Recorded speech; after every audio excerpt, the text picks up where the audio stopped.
चल हो जा शुरू।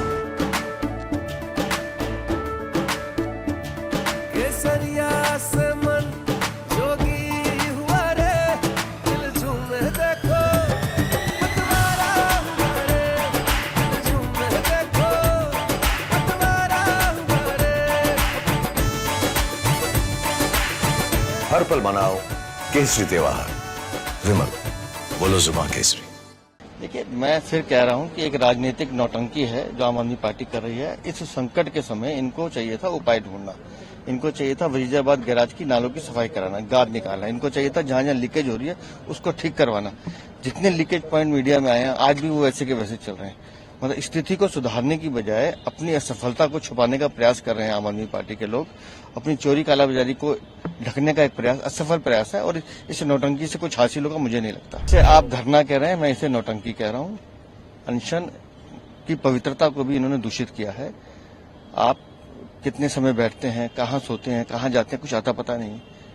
तो इसलिए मैं कह रहा हूं कि एक राजनीतिक नौटंकी, इससे ज्यादा कुछ नहीं। सौरभ भारद्वाज हरियाणा सरकार पे ही आरोप लगा रहे हैं। हरियाणा सरकार के मुख्यमंत्री, जल मंत्री, उनके अधिकारी सब साक्ष्य दे चुके हैं। दिल्ली के अधिकारी वहां जाकर चुप हो जाते हैं, इस बात को स्वीकार करते हैं कि हरियाणा पानी पूरा दे रहा है। अपनी कमी छुपाने के लिए इस तरह का दोषारोपण करना इनका काम है। पंजाब से और हिमाचल से पानी क्यों नहीं मांगते, एक शब्द नहीं बोलते? क्योंकि मालूम है कि हरियाणा पानी पूरा दे रहा है, हमारे पास कुछ कहने के लिए है नहीं। तो अपनी चोरी छुपाने के लिए, अपनी कमजोरी छुपाने के लिए ये इस तरह का ड्रामा कर रहे हैं। देखिए, हम चाहते हैं दिल्ली की जनता को एक एक बूंद उसका पानी का हक मिले, लेकिन सरकार आम आदमी पार्टी की है, जल बोर्ड आम आदमी पार्टी के पास है। मैंने तो पहले भी कहा 15 दिन के लिए हट जाएंगे लोग, तय कर लें। 15 दिन में दिल्ली में पानी की समस्या समाप्त हो सकती है। सिर्फ चोरी रोकनी है, कालाबाजारी रोकनी है और लीकेज रोकना है। ये आरोप नहीं है, ये फैक्ट है। ये आप हमारे किसी भी प्लांट पे जाके हमारे फ्लो मीटर्स चेक कर लीजिए। जब आतिशी अनशन पे बैठी थी तब हरियाणा 100 एमजीडी कम पानी दे रहा था। 613 एमजीडी की जगह 513 एमजीडी दे रहा था। मगर जब से वो अनशन पे बैठी है 17 एमजीडी और कम हो गया है।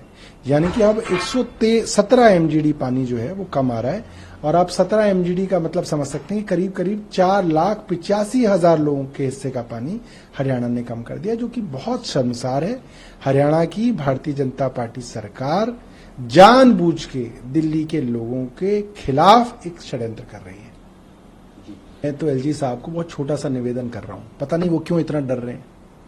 एलजी साहब से मैं और आतिशी मिलने आए थे, हमारी 1-1.25 घंटा मीटिंग हुई। एलजी साहब ने 3 ट्राइपॉड लगा के कैमरे लगा रखे थे और बोल रहे थे कि मैं इस मीटिंग को रिकॉर्ड कर रहा हूं। हमने कहा करो सर, बिल्कुल करो। मैं एलजी साहब से ये कह रहा हूं कि आप उस मीटिंग को आउट कर दीजिए ना, आप उस वीडियो रिकॉर्डिंग को पब्लिक कर दीजिए।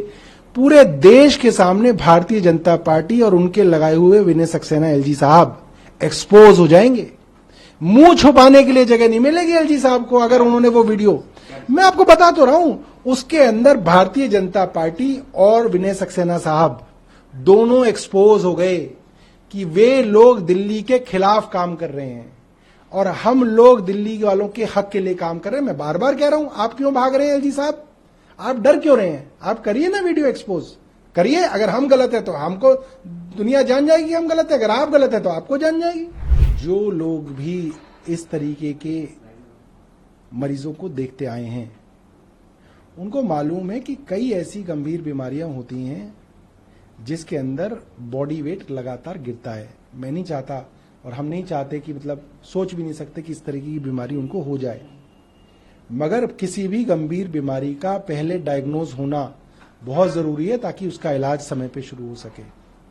बार बार कहने के बावजूद भी अभी तक उनके कैंसर के टेस्ट नहीं कराए गए, किडनी के टेस्ट और वाइटल ऑर्गन्स के टेस्ट नहीं कराए जा रहे हैं। हम चाहते हैं इस तरीके से गंभीर तौर पे वजन घटना ये साधारण बात नहीं है। हम कोई चीज तो नहीं मांग रहे उनसे, और जेल के अंदर तो प्रावधान है इस चीज का कि आप टेस्ट करा लें। तो आप ये टेस्ट क्यों नहीं कराने चाहते? आप क्या चाहते हैं कि केजरीवाल जी को क्या हो जाए? तो बड़ी गंभीर बात है। देखिए, आप सोचिए कितनी बड़ी बात है कि आज एग्जाम होना था, एक रात पहले आपने उसको पोस्टपोन कर दिया। लोगों ने फ्लाइट की टिकट बुक करा रखी थी, कई लोग ऑलरेडी फ्लाइट लेके सेंटर्स पे पहुंच चुके थे, कई लोग होटलों में ऑलरेडी पहुंच चुके थे कि अगले दिन एग्जाम देना। इस तरीके से आप कितने लोगों का आपने नुकसान किया। दूसरी बात, हिंदुस्तान की पूरे विश्व में जिस चीज के लिए पूछ है वो ये है कि हिंदुस्तान की इंजीनियरिंग, हिंदुस्तान की MBBS specialities, super specialities, MBAs, ये बहुत विश्वसनीय एग्जाम्स के थ्रू जो है बहुत अच्छे लेवल के प्रोफेशनल्स निकालती है। इसीलिए आज सिलिकॉन वैली के अंदर हमारे सॉफ्टवेयर इंजीनियर्स की पूछ है। इसीलिए दुनिया की बड़ी बड़ी कंपनियों के CEO, CXOs ये सब भारतीय हैं। इसीलिए अमेरिका, UK, यूरोप के अंदर बड़े बड़े हॉस्पिटल्स के अंदर HOD स्पेशलिस्ट भारतीय हैं। आप जिस तरीके से पूरी की पूरी शिक्षा व्यवस्था को बर्बाद कर रहे हैं, लोगों का विश्वास हिंदुस्तान और हिंदुस्तान की प्रोफेशनल्स के ऊपर से हट जाएगा। ये बहुत गंभीर मामला है और अपनी ही एजेंसी से जांच कराना, वो भी CBI से, जिसके बारे में बीजेपी खुद कहती थी कि ये सरकार का तोता है, उससे आप जांच कैसे करा सकते हैं? क्या एक सरकारी एजेंसी उसी सरकार के भ्रष्टाचार को उजागर कर सकती है? हमने बार बार कहा ये सुप्रीम कोर्ट मॉनिटर्ड इन्वेस्टिगेशन होनी चाहिए या जॉइंट पार्लियामेंट्री कमेटी द्वारा इन्वेस्टिगेशन होनी चाहिए। उनके चीफ को हटाया गया सर। देखिए, ये सिर्फ लीपापोती है, ये पूरी की पूरी लीपापोती की जा रही है। इतना बड़ा भ्रष्टाचार सरकार की मर्जी के बिना मुझे नहीं लगता कि हो सकता है।